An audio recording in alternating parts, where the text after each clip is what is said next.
love it. We love it. We're going to live before we die. And the truth is, for all of us who are here, we have a divine appointment. We know that nothing happens by chance, that everything that comes into our lives is by a divine appointment. And so this morning, as we acknowledge All Hallows Day and the opportunity that we have to honor all those that have gone before us, all those that have been very close in the energy field, and the recognition that energy is what? It's not destroyed. It merely changes form. So when this energy changes form, and scientists have talked about the 0.3 ectoplasm that leaves the body temple, but energetically, we know there is one life. That life is God's life. That life is our life now. And it is eternal. It is timeless and it is deathless. And that as we open to this energy, we move to the next vibrational frequency and operate from that octave of higher consciousness. And that's why we're here.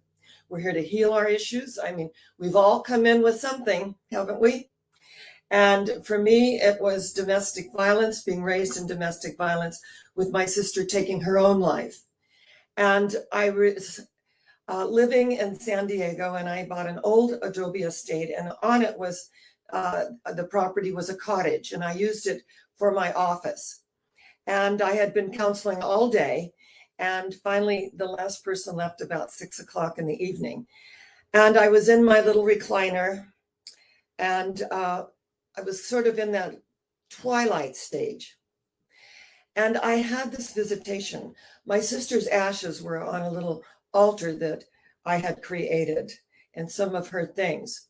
And the following Sunday was Easter, and we were going to take my mother, and we were going to go out in the ocean, and we were going to scatter her ashes.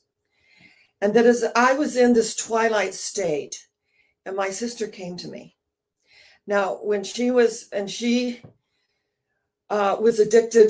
to alcohol, and in those days, marijuana, when it was not legal. And she had a very, very colorful life, and a very sad life, filled with angst and sorrow, and never could let go of what we were raised in and the energy of that domestic violence. And I remember my husband and I, we went to find her in Haight-Ashbury, which is in San Francisco. And, we went from place to place asking, do you know Jan Barber? And finally, we were directed to this old Victorian house, and she was on like the third floor. And then we got all the way up there, and she had a big sign on the door, and it was said, "Bob, get the hell out of Dodge." It was a great big sign. So obviously, whoever she was with, we're done, get out. So we knock at the door, and she says, "I told you to get out." And I said, "It's your sister, Sharon, and your brother-in-law, Neil." And she opened the door, and she just burst into tears and just talked about, all of the upset and the sorrows and the angst that she was feeling and wanting to escape, of course, through substances. So whenever she would get arrested, which she did, I would go to court, and I would say to the judge that she was a product of her environment, that she was raised in domestic violence, and that this is what was modeled for her. And I did not feel that taking her into custody was going to forward and advance her healing of what she had been through. And I did this several times in several courtrooms. And the one singular question, the judge, whoever the judge was, asked me, "You are her sister. Why aren't you like her?" And I said, because I knew I had a choice, and she didn't. So if you release her into my custody, she'll be far better off than being taken, to jail. And she was always released, and she'd do great. She'd be in AA for, a while, and doing really, really well. And I know that our Josie has a healing center for alcohol rehabilitation and substances.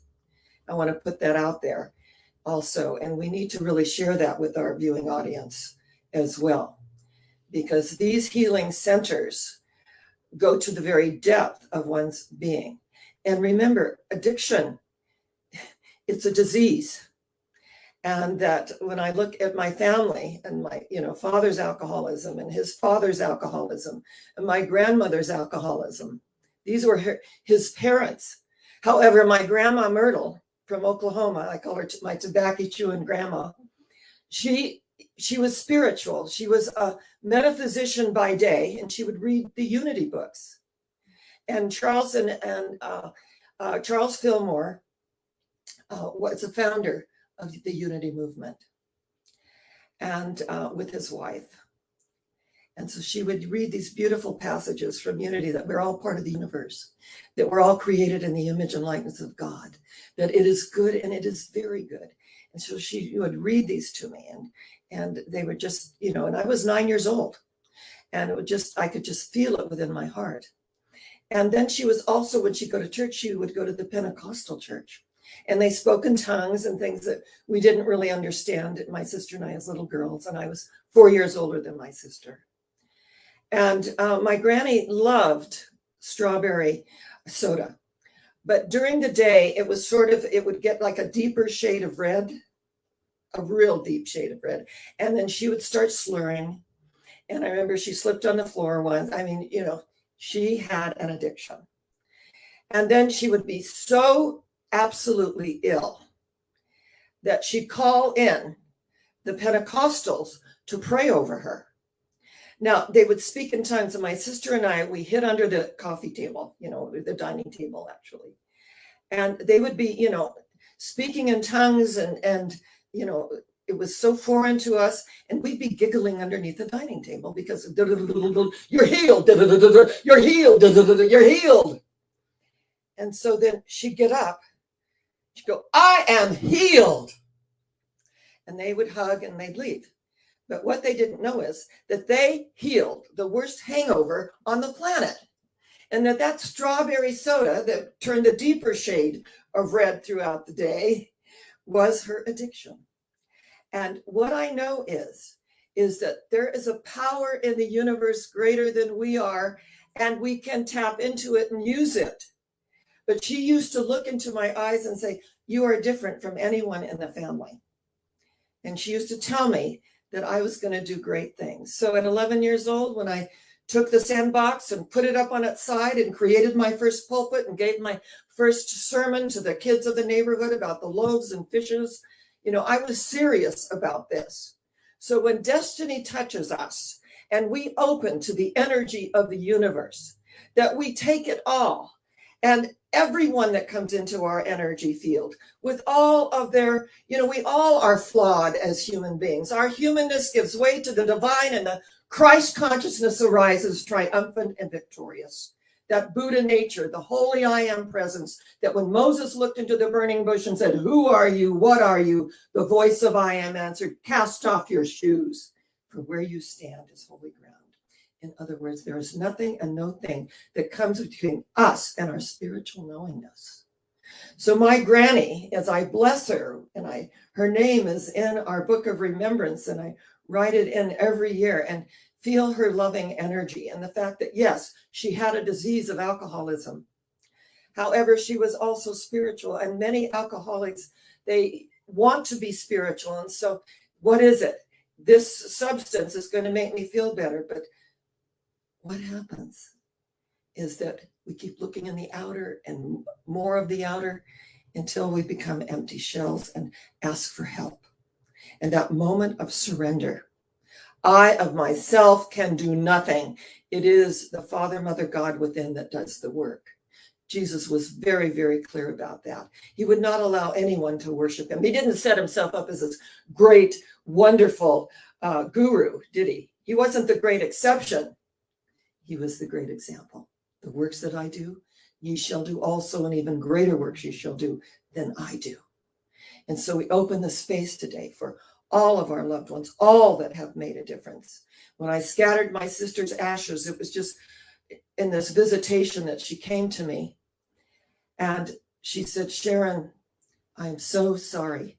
And it was as clear as if she was just like right there for everything that I did to you. And I'm just my behavior. And I was so jealous of you. Please forgive me. And it was so clear. And I said, of course I forgive you. I love you. You're my sister. And in this visitation, she said, I understand now in my light body. See, in our way of life, we don't judge how someone leaves the planet. That's not up to us. And whatever that movement is within us to do whatever we do at any given moment, that's between us and our higher power. And so this morning, as we acknowledge that we do not judge any human being, we may not agree with them, we may not vibrate at the same frequency. I feel very strongly about my ordination vows 46 years ago. And I posted on Facebook my very first service 46 years ago with my long flowing hair, the wreath in my hair, and my first christening, and that we're all christened into a higher vibratory frequency. And our way of life, we do it with the rose. The rose is a symbol of perfection. And I have holy water. My daughter brought me water from Fatima. And I have other waters from the Chalice Well when I visited Glastonbury, England, and I was presenting at Queen's College in Cambridge. And so I use these special waters, and I dip the rose in the water. And right at the brow center, in the name of the Father, Mother, God, that is your source, at the heart center, in the name of the Son and Daughter, which is the Christ consciousness within you. And as we cross over, in the name of the Holy Spirit that lives and moves and has its being at the center of your one life. And on this All Hallows Day, as we honor all of the ancestors and everyone who has ever touched our life, I have congregation. In fact, Billy Locke just made her transition, and she was in my San Diego congregation, and her daughter just texted me a few days ago that at 95, she had made her transition. And she was a very, very beautiful soul in my San Diego ministry. And I could feel her presence and her energy and her love and her light. And the opportunity that whoever touches us, that we take that energy in, and that we've given some part of ourselves to everyone in our energy field. I was widowed at 32 years old. My husband was 34 when he passed of cancer. Our daughter was 7. And when she would cry for daddy, I would go up and we would talk to daddy in heaven. And we'd think of all the happy things and all the funny things and all the very sad things those last 2 years that he was on the planet. But we take that energy with us, that I am enriched. The day comes when we cease to weep that it is over and we begin to rejoice that it happened. So whomever you have lost in your life, we know that there's a physical severance, but beyond the reach of hands, yet ever in the heart. We lit our candles this morning for the All Hallows Day of our ancestors and anyone who is close to us that is no longer walking side by side. Do not stand at my grave and weep. I am not there, I do not sleep. I am 1,000 winds that blow, I am the diamond glint on snow. I am the swift uplifting rush of quiet birds in a silent hush. I am the stars that come out at night. I am birds in loving flight. Do not stand at my grave and weep. I am not there. I do not sleep. So this morning, whatever is going on in our lives, it's an opportunity to write it down and let it go. Give it a descanso, a resting place. Find a journal to write these things in. When my husband passed away, and I am 32 years old, I'm in my first year of founding a ministry in Santa Clarita. His father and mother were divorced.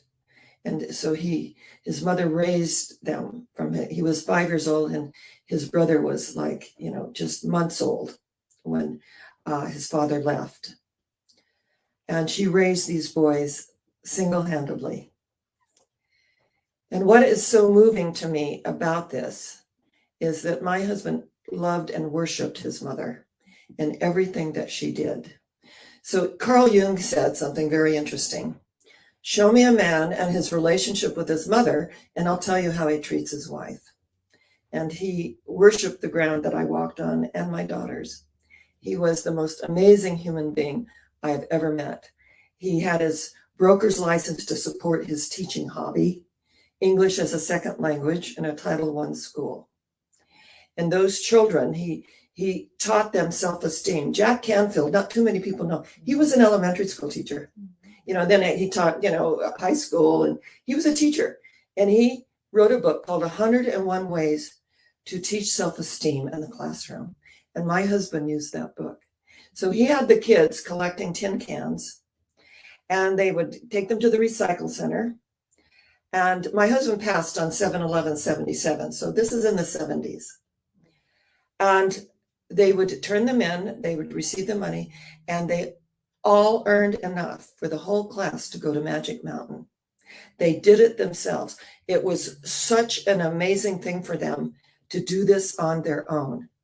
And when he passed, there were over 500 students at his memorial service. And one young man, makes me so emotional, came up and he said, I was going to join a gang, street gang, but Mr. Stroud turned me around. And I knew that I could do something more. And this young man was an attorney helping other young men and similar circumstances that he was in. And otherwise, he paid it forward to serve other young men to come up and to know who they are, that we are created in the image and likeness of God, and that it is good and very good. So I bless Neil Stroud. I know you're right here with us. I just acknowledge the impact you made, not only on my life, but on so many young lives, and that we're here today to celebrate that. So we're all going somewhere. Where is that? Higher yet. Where is it? Higher yet. Where is it? Higher yet. Because I am in a high place and I will not come down. None of these outer things move me. I am in a high place and I will not come down. I say to you, namaste. The divinity within me salutes the divinity within you, and the divinity within you salutes the divinity within me. And if I am in that place in me and you are in that place in you, there is only one of us. Namaste. And shalom, the peace that passes all understanding. And God bless us, every single one. And so it is.